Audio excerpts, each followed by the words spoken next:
You know, you can almost look at my videos as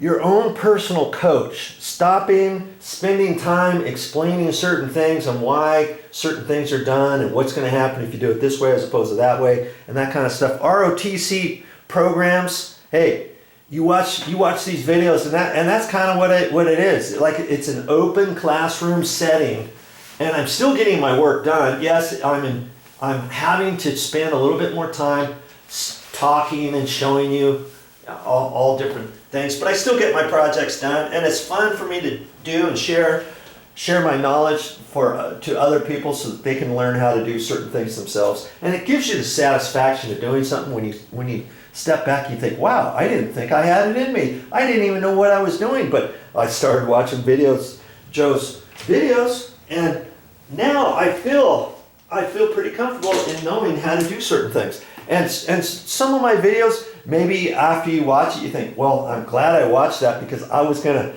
I was gonna be able to install a carpet myself, but once I saw the carpet installer do it, and how quick it was and stuff, and all the tools that you need, maybe that's not for me.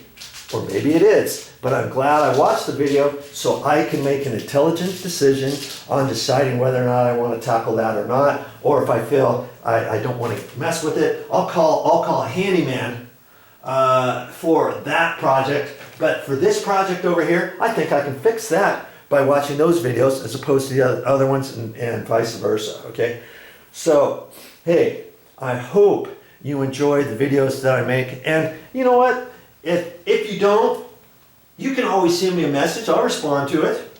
You know, if you see something that I can do differently, give me some suggestions, or not. Share my videos to your friends. I've got all my videos on Facebook too. I got a Facebook group called DIY Home Improvement Made Easy. You can sign up. Anybody can sign up, and then you can invite your Facebook friends to join that group if you want. And then you can share your own videos, your own pictures right there along with the stuff that I share. You can post it on my Facebook page, you know, once you become a member. So check that out too if you want. DIY Home Improvement Made Easy. That's my Facebook group page. You're welcome to join, as well as your friends.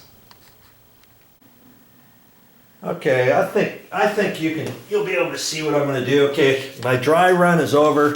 I'm going to get this wet now in my paint. Make sure my paint container is away from me far enough so that I don't drip the paint on there and stuff. I'm going to wipe off most of the excess, and I'm just doing this out of a paint tray. Okay. Not getting too much paint on there. And see, I can see that I probably should put a little more paint on there. This is a brand new, well, it was a dry roller, so the first bit of paint you get in there, sometimes it has to get all inside the grooves and stuff. Okay. I think that's enough. Like I said, I don't want to get too much on there, and so I'm using the tip and trying not to extend it too far over the edge, if possible. I'm looking at that, and I'm almost thinking that I gotta get just a little bit more paint on there.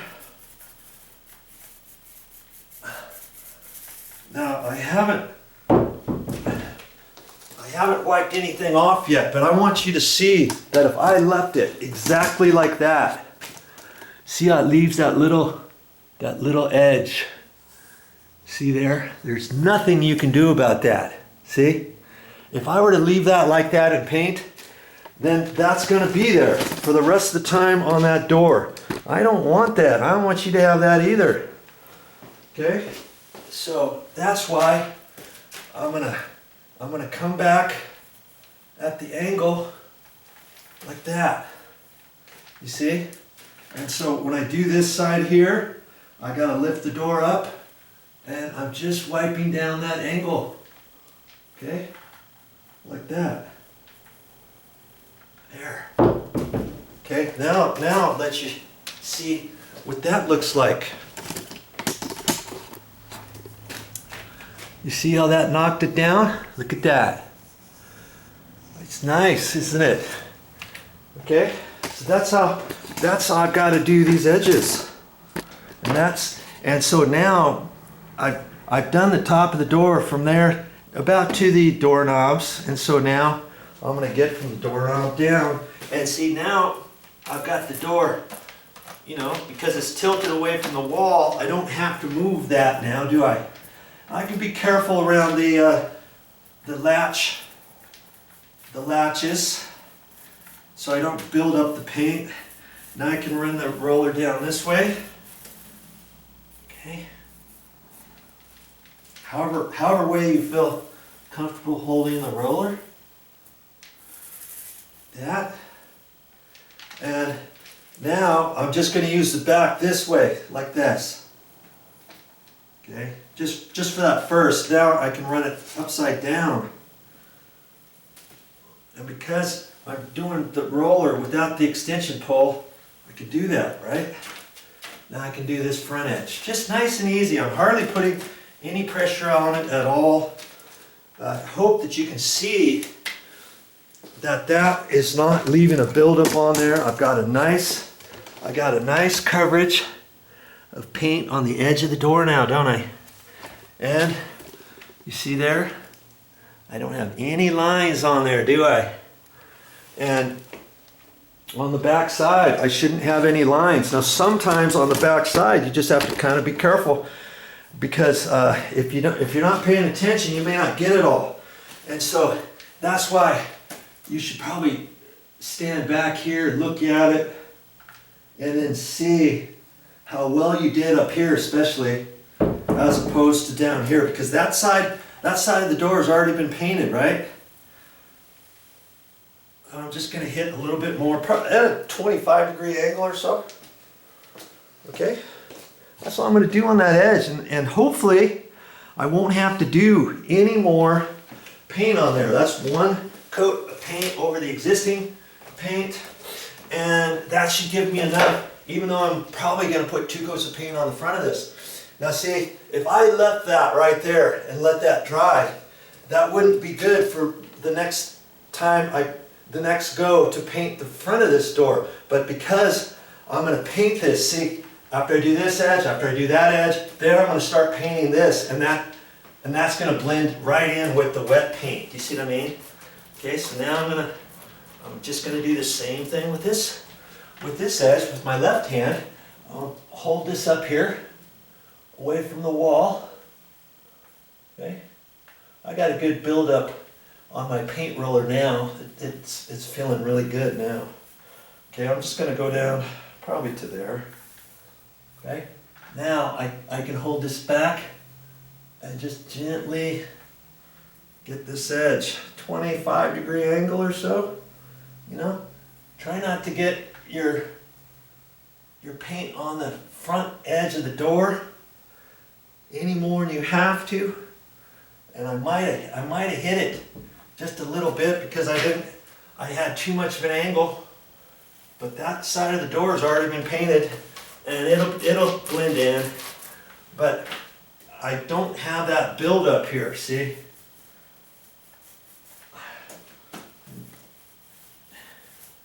Nice and easy. Nice and easy breezy. Okay, now I get this edge right down there like that.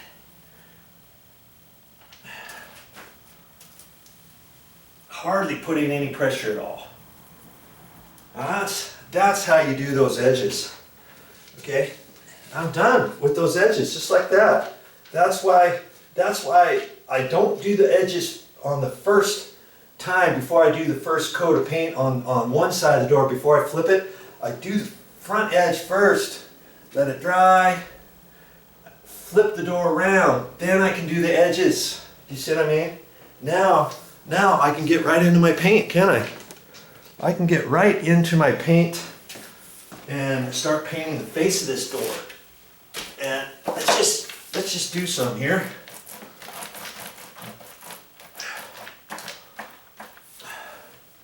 And this door, usually the styles go straight up, all the way down.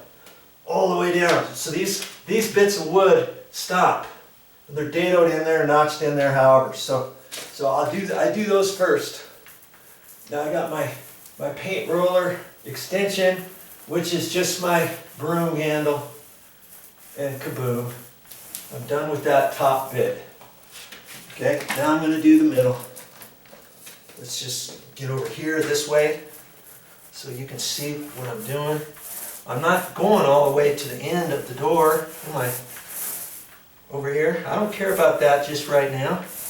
I'm just concentrating on that right there. Boom. I think you can do this. It's not that hard. Because I have the screws underneath the door holding the door up. I can just zip it across, not worrying about hitting my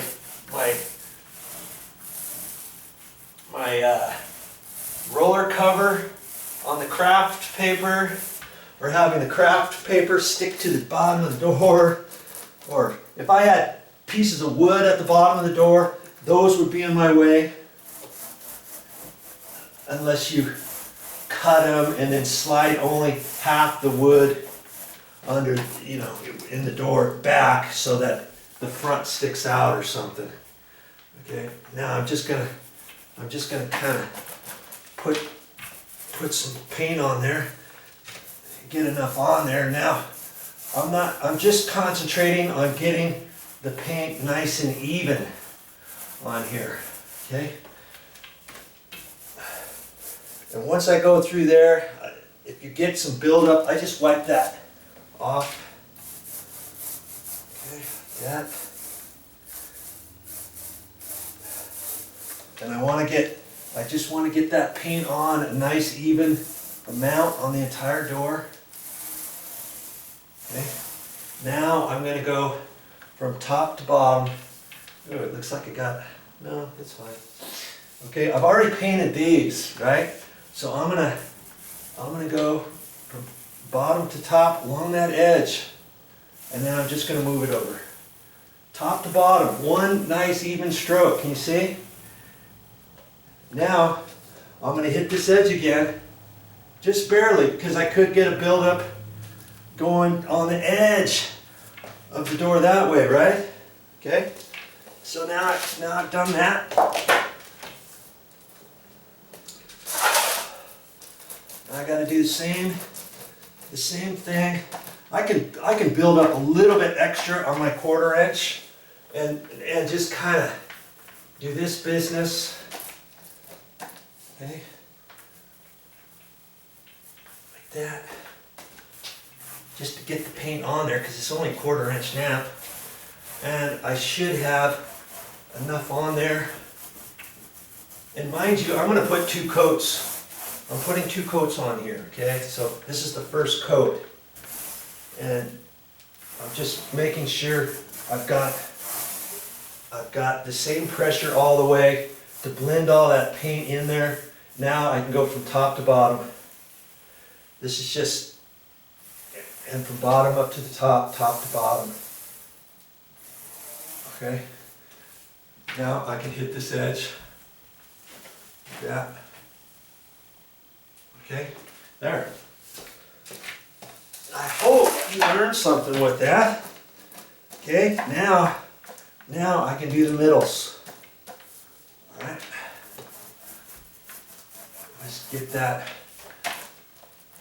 paint on. And maybe if you had a 6-inch roller, you wouldn't have to dip it in as many times, but I don't mind. It's not hard. It's not hard to do. I've had one extra go with the paint because I didn't have the 6-inch roller.